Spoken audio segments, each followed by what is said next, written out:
Welcome back to the Pigskin Podcast, presented by Home Federal. My name is Benjamin Joseph Fearson, and this is Jason Francis Feldman. Just guessing your middle name. Right. It sounds decent. I'll go I mean, with Francis sounds like a name that you'd go with. I'm just going to change my byline. No? Like- Okay. Like Guy and Limbeck. Can I go by just I'm fine with Can that. I go by J. Francis Feldman?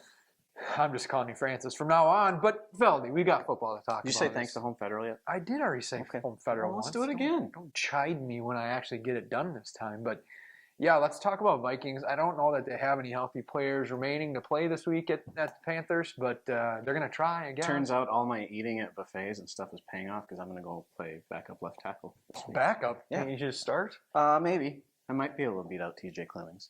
But yeah, you're right. I mean, you expect to go through some of this during the season, but I don't think you expect to lose your starting quarterback, running back, and left tackle all within the first couple of weeks.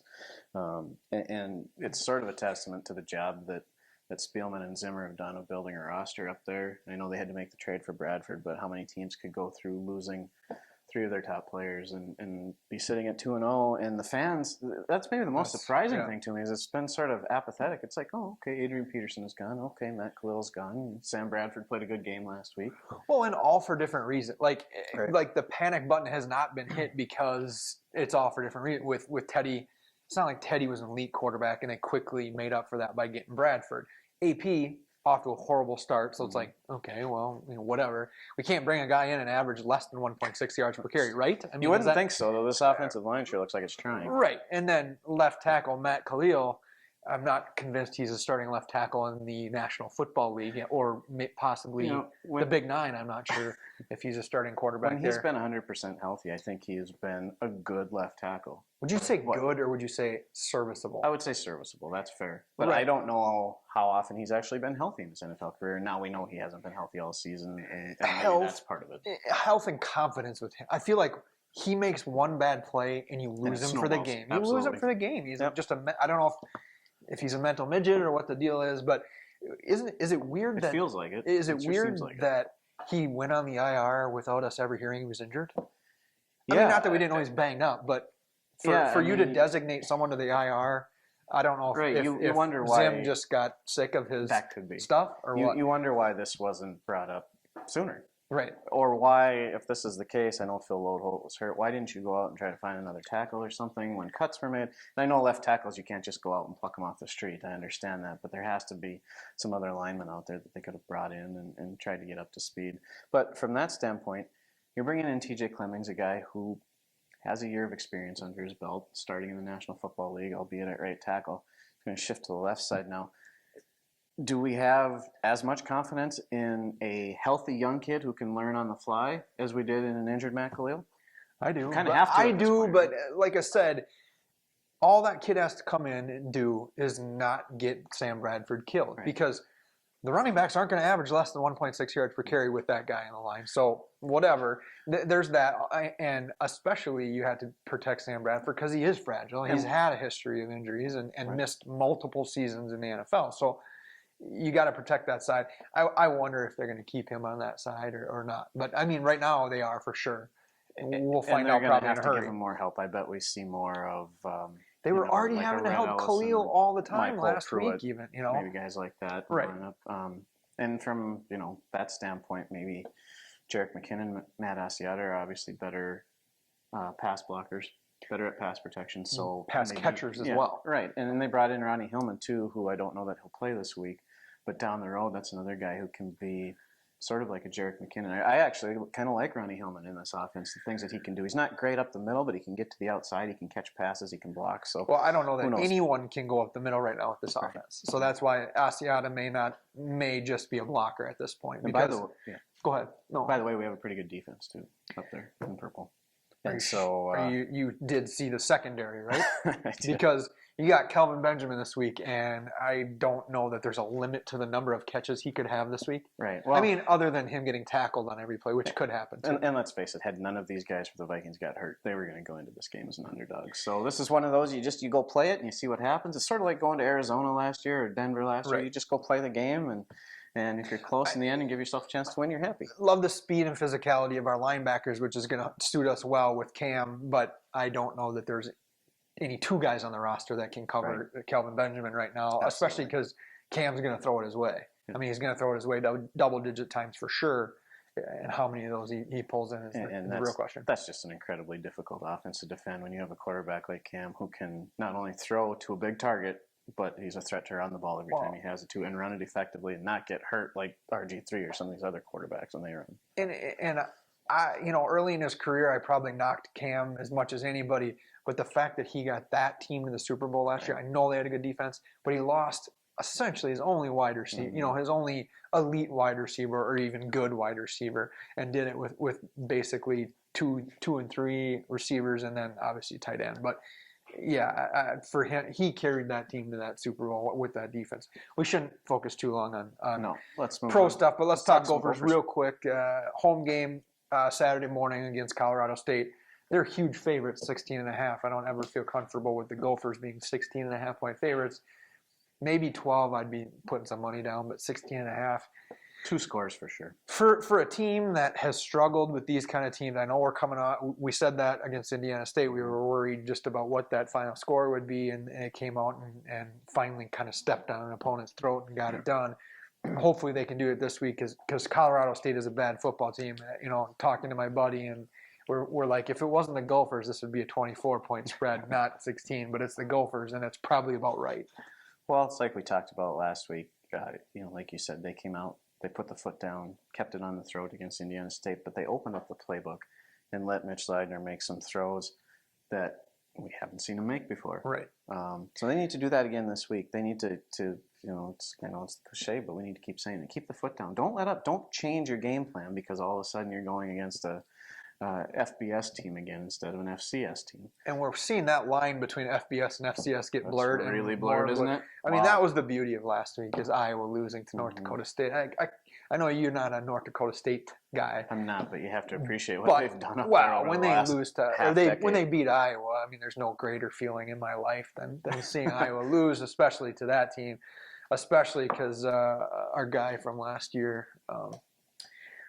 Brandon Holt from Stewartville is a big Iowa fan, and he likes to talk about the Hawkeyes. He made fun of the Gophers blowout win over Indiana State FBS team or FCS team, and then they go ahead and lose to them. So whatever. Yeah, man, watching that. Feels so bad for Iowa. Watching that North Dakota State team, though, that's an impressive football team. They're a good team. I don't know if there's anybody at their level who was going to touch them this year. And they really didn't play all that well their first 2 games of the year. So to see them go into Iowa and do that there. They made plenty of mistakes in that game if you watch that. I actually shut the game off when they missed the 2-point conversion with about 3.5 to go. Yep. Thinking it was over. Was out having a nice afternoon with my daughters thinking the Bison had lost. Then you saw me start tweeting nonstop. Yeah, I could hear you screaming from your house all the way across town. So. Nice. All right, Feldy, high school stuff, our bread and butter here. I'll do my player of the week first. We got Brandon Holt off our back last week with Iowa losing. Now I got to get Connor Henderson off my back since he's always on our back on Twitter. My player of the week is Hunter Jennings, junior running back from Triton. I know it was against Cotter, but 9 carries for 213 yards. It's efficient. I'm not sure if you're a math major. Did he have 9 touchdowns too? No, might as well have. I mean, he only had 2 touchdowns. That's that might be even more amazing. He's just trying to share. Right. He probably just went down at the 1-yard line every time to share with teammates. I'm sure, but certainly a talented junior, and I'm glad to see Brady Essig as the starting quarterback there. I like that kid. Only got to see him once last year against Casson, but you can tell he throws a nice ball, and he's a good decision maker. Smaller kid, but it doesn't matter, especially at this level. I don't buy into the size of a quarterback. If he can make the reads and make the throws, then play him. So they've got their hands full this week too. I know. Don't they? I know. We'll get to that, but once they get past that game, Caledonia. Good luck. Who knows? Maybe we learn something about Triton this week. I think if you keep it close, you learn something about yourself against a team like Caledonia that could beat a lot of much bigger schools. So my player of the week. And your lesser player of the week? I'm going to St. Charles. I drove through St. Charles on Friday night after covering the game over in Lewiston, Altura. Stopped at the Quick Trip there. As Quick Trips go, that one's pretty nice. They're all I highly recommend it. Quick Trip is nice. If I only had to shop at one store the rest of my life, it'd be Quick Trip. It's like the next best thing to Home Federal in town. Accurate. Anyways, going to St. Charles for my player of the week. Another running back. Junior Parker Went, 3 touchdowns, 201 yards rushing, started off the game. By the way, they beat Chatfield for their first win of the year last year. We'll talk a little bit more Saved about your life, too. They sure did, yeah. I would be tied with you right now. If that No, you'd be losing to me. You're right, I would be, wouldn't I? Anyway, started off the game with a 51 So, yard thanks, touchdown Chatfield. Yeah, thank you. Like I said, St. Charles picked up their first win of the year, so Parker Went my player of the week. Let's get to our games. Yep. Got some good ones, as usual. Crosstown Showdown has started It off. is. Your Century at JM. Both teams are 1-2. No, JM's losses are a little tougher than Century's, but Owatonna and West. yeah, It's I'm two just good going to go teams. ahead and pick JM in this one. You can go Okay. ahead and pick Century. I know you like to do opposite of me. I think last week just getting a win for Century is a big confidence booster because there is talent on that roster. Right. Their line's pretty good, and they've got some good skill position guys. I think they just got to, sometimes you got to figure out how to win again, and I think they're there. I don't think this is going to be a blowout game. I don't think that JM is that far ahead, but I think the speed and just speed across the board for that JM team is so good. So I'm going to go with JM 28, Century 14. Yeah, I've never covered Century on a full-time basis, but I usually see them play once a year or so. Saw them play a few times last year. And regardless of their record, it seems like they're a team that never lacks confidence in themselves. And I don't mean that in a bad way at all. I don't mean to call them cocky because they're not. But talking to the guys, they always believe that they can get better and play a better game and win the next week. And so, yeah, I think they'll keep it close at JM. But like you said, the Rockets have some big guys up front. They have some talented kids carrying the football, throwing the football this year. So, yeah, I'm going to take JM. I think it's a 2-score game. They maybe get one late to make it about 28-13. Rockets win. So You more stole of a it. blowout You than stole it. Oh, yeah. I said. All right. Yeah. they're blowing Next out by one one is point. your home federal game of the week. It is. Stewartville at Casson. Another good one. Casson pops into the rankings here at 3-0. They're number 9 in the 4A poll. Stewartville got a bounce back win last week. Not a blowout or anything up at Cannon Falls, but it was a win nonetheless. So, Feldy, it's your pick first on this one. Yeah, I think this one might be better than people even anticipate it's going to be. Stewartville did get the bounce back win last week at Cannon. They were up 3 touchdowns going into the fourth quarter, so they're doing something right there defensively. I think again. they scored first in the fourth quarter. Too, Right, so they were probably up, 27 points or something Yeah. like that at one point. They had a really nice balance last week between their pass and their run. I know that's one of the things from talking to Coach Meyer down there. He wants to find that and show that they're not just a team that has to pass the football, that they can beat teams either way. Cass and Manorville, on the other hand, that team loves to run the football, and they do it pretty darn well. They average about 342 rushing yards, about 36 points a game down there. It's all that triple option attack. Long story short, I'm going to take Casson to win this one. I don't think they're going to put up quite the number of points they have in their previous games this week, but I'm going to take them to win a close game, 30-27. This is going to come as a surprise to a lot of people right here. You're picking Casson Manorville. I'm going to go with Stewartville. Wow. I'm going to take the Tigers. You are not going to Let me tell you welcoming why. Casson anymore. Fine, I'll move to Stewartville. No. Comets are obviously a talented team, and they've got a very good offensive line. Check out Friday's paper for a story on that offensive line. No, that's going tomorrow, right? Yeah, today's paper. Today's paper, sorry. Very talented offensive line. I think they're figuring out how to run the offense. Last year was the first year with that offense, and they're kind of figuring out the intricacies of it. And I think a lot of that offense was based on having Brady Berge, and then he got hurt. So that changed a lot of things for them. But they've stuck with it, and they're starting to figure out how to operate with the wings. But I'm still going with Stewartville because I think Quant is a confidence quarterback, and I think I'm guessing last week gave him some confidence, and they were able to run the football last week, which they hadn't done. He's got a great target in Theo. They still have a very good offensive line. It's two good teams. Right. And I don't teams. think that defense is that bad. I'm going Stewie, even though it's on the turf. I think Mr. Quant has a huge game. I really do. I'm going to go with that. It's going to be a barn burner. I wish I was going to be there. I'm going to go with Stewartville 30, Casson 24. And one more thing to note about that KM team, they only have 2 guys that play on both sides of the ball, including That's all huge. 5 of their offensive linemen play only offense, which just amazes me considering how big and athletic and good those kids are. So Next one, Lewiston Altura at Fillmore Central. Lewiston's 3-0, ranked number 8 in the state, and Fillmore getting some votes in Class A. I love that Fillmore's coming around and definitely an improving program, but I don't think they're improved enough to beat Lewiston. And Lewiston has kind of flexed its muscle here these last few weeks against some decent teams too. I mean, you saw how good they were. So I'm going to go with Lewiston for sure in this. I'm going to go Lewiston 31 and Fillmore 19. Okay, are you ready for my surprise? Uh-oh. I watched Lewiston Altura play. That's a good football team. That's a really good football team. They have some. This is like the no offense kind of comment. No, not at all. This is calling it as I see it. All right. They have some young kids playing in key spots. It took them about a quarter and a half to get going against Southland, and Southland actually moved the ball and had some chances to score early. Once Lewiston Altura shut them down, you could see the confidence flip-flop. Cardinals took over. Southland was kind of defeated. Fillmore Central beat a very good Goodhue team last week. This game is at Fillmore.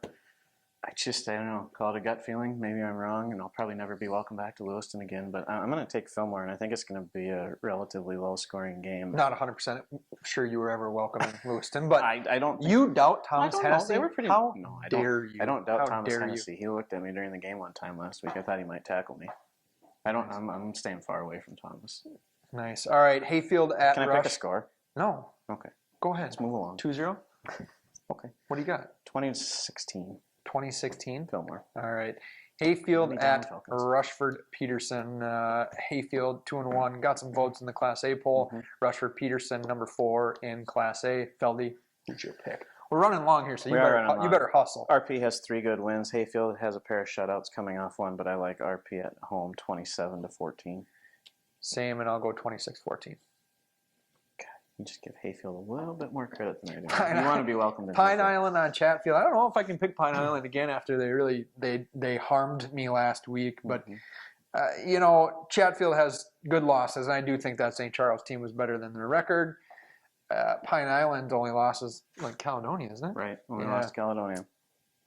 This is going to be the closest game of the week. I'm going to go with Pine Island, and Pine Island does close games. That's their thing. That is their thing. I'm going to go with Pine Island 16, Chatfield 14. Chatfield's got to get one here sometime, don't they? They lost to Stewie. They lost to St. Charles. They're going to win at home this week. Gophers coming home. Chatfield wins 21-18. We got a lot different here, Mr. We Feldman. do. It'll be a fun week. Dovriota at Maybe. St. Charles. Who you got?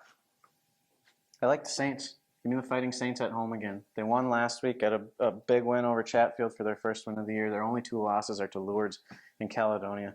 I'll take the Saints 31-20. I'm going St. Charles 18-12. 18-12. You don't trust the A kickers. lot of missed field goals. A lot of missed extra points tomorrow night. But Janesville, Waldorf, Pemberton, JWP at Blooming Prairie. Go ahead. Feldman, 2 teams we clearly know so well since they're 1,000 miles from here. I'm from not far from Janesville. I know, Waldorf, you should know Pemberton. a lot about these teams. Well, you should outdo me on this one. Yeah, maybe 20 years ago I did. But Blooming is our home team, so I got to take the Blossoms 30-11. Yeah, I never doubt the best nickname in all of sports, so I'm going with Blooming Prairie. I also. thought for sure you'd go the other way this one, just out of 34-24. All right.